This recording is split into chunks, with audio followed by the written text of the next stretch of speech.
Incendios, bloqueos y toques de queda en Tijuana, en el norte de México. Son imágenes del más reciente pico de narcoviolencia que afronta el país. 300 militares más llegan a la zona para reforzar el despliegue de Fuerzas Armadas.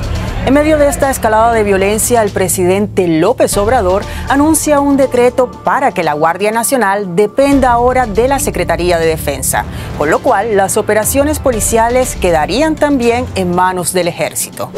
La decisión ha desatado una intensa polémica. ¿Puede esta medida contribuir realmente al mejoramiento de la seguridad ciudadana? ¿Por qué AMLO se empeña en hacer este traspaso aún sin el apoyo del Poder Legislativo? ¿Y puede sentar esto un precedente para otros países de América Latina? Veámoslo en contexto. La situación de seguridad de México es crítica desde mucho antes de la llegada de Andrés Manuel López Obrador al poder. En 2021 se registraron más de 33.300 homicidios dolosos y las escenas de terror en las calles acaparan constantemente los titulares. AMLO prometió que su gobierno se centraría en las causas de la violencia, que su estrategia de seguridad tendría un enfoque social y ha utilizado varias veces la noción de que el problema se resuelve con abrazos y no balazos. Según el presidente, esa estrategia ha comenzado a dar resultados, con una disminución de más del 10% en los homicidios entre 2019 y 2022.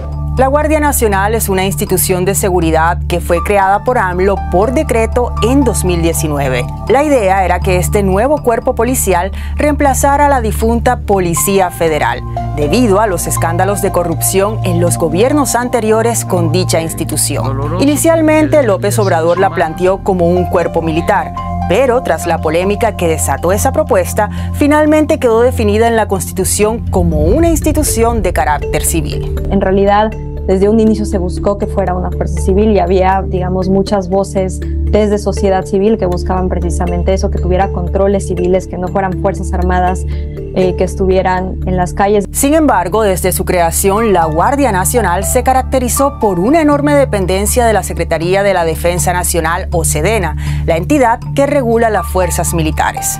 Todas las plazas se dieron y se crearon dentro de la Secretaría de la Defensa Nacional. El equipamiento de la Guardia Nacional lo aportó la SEDENA. Los mandos operativos quedaron dentro de la SEDENA, que es el cuerpo militar que tenemos en México, y también los cuarteles fueron construidos y dados a nombre de la SEDENA. O sea que a pesar de ser una entidad civil sobre el papel, la Guardia Nacional ha operado como una fuerza de facto militar. Pasarla al control de la Secretaría de la Defensa parece ser una mera formalidad.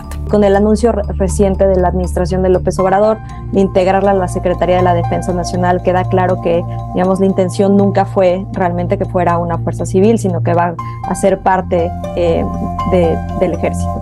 ¿Pero es necesario que fuerzas del orden público sean controladas por los militares? Parte de la ciudadanía confía en fuerzas militares ante un crimen organizado cada vez más sofisticado y con equipos muchas veces superiores a los de las fuerzas del Estado. El presidente López Obrador ha defendido, además, el paso de la Guardia Nacional a la Secretaría de la Defensa Nacional, aduciendo que así no será vulnerable ante cambios de gobierno o ante el flagelo de la corrupción. El mandatario también tranquiliza a quienes temen que la militarización conlleve a una mayor represión de la ciudadanía por parte del Estado, recordando que el comandante supremo del ejército es precisamente el presidente. Si el presidente no tiene afanes represivos, considera que la paz es fruto de la justicia y que no se puede enfrentar la violencia con la violencia, pues no hay nada que temer. Si no hay nada que temer, ¿por qué entonces la polémica? El uso de las fuerzas militares para realizar tareas de seguridad pública no es nuevo. En 2006, el presidente Felipe Calderón ordenó un despliegue masivo para combatir el narcotráfico que fue creciendo a lo largo de los años, pero la medida no se tradujo en mayores niveles de seguridad. ¿Y qué pasó después del 2006? Lo que vemos es una gráfica que es muy clara, en el cual empiezan a ascender los homicidios. La militarización de la seguridad pública en México lo que ha llevado es a mayores y peores problemas de seguridad en el país. Entonces, se trata de una estrategia que no funciona, no hay un solo dato, no hay un solo estudio que muestre que esta es una estrategia que está funcionando o que ha funcionado. Las críticas al uso de las fuerzas militares se centran en que su capacitación es para tareas muy distintas a la de resguardar el orden público y que no tienen que rendir cuentas ante las autoridades civiles como lo hacen las fuerzas policiales, dando así lugar a operativos más violentos. También hay crecientes denuncias de violencia contra las mujeres, que aumentan cuando en los operativos hay intervención de las fuerzas militares. Hay más letalidad cuando las tenemos involucradas en ese tipo de funciones, es decir, hay más personas que mueren en enfrentamientos, hay más derechos humanos que se violan, y esto tiene que ver sin duda porque no son fuerzas nuevamente que estén entrenadas para proveer seguridad en las calles en el día a día. Pero a pesar de las críticas, el presidente López Obrador está empeñado en subordinar la Guardia Nacional a la Secretaría de Defensa. Anunció que lo hará aún sin la aprobación del Poder Legislativo y por decreto si es necesario, desatando también preocupación por un posible irrespeto del orden constitucional. Es muy preocupante, primero, porque tenemos a un presidente que está dispuesto a violar la Constitución, pero además que está dispuesto a ordenarle a los militares abiertamente que incumplan con la Constitución. México avanza en la militarización de sus fuerzas del orden público, otorgándoles cada vez más tareas e incluso la posibilidad de generar sus propios ingresos. Y países como El Salvador y Ecuador están siguiendo el ejemplo. Nayib Bukele extendió ya por quinta vez el estado de excepción vigente desde marzo, militarizando sus calles ante un repunte de la violencia. Guillermo Lasso amplió también un estado de excepción de la ciudad de Guayaquil a la vecina Durán, tras el incremento de las actividades de grupos de delincuencia organizada.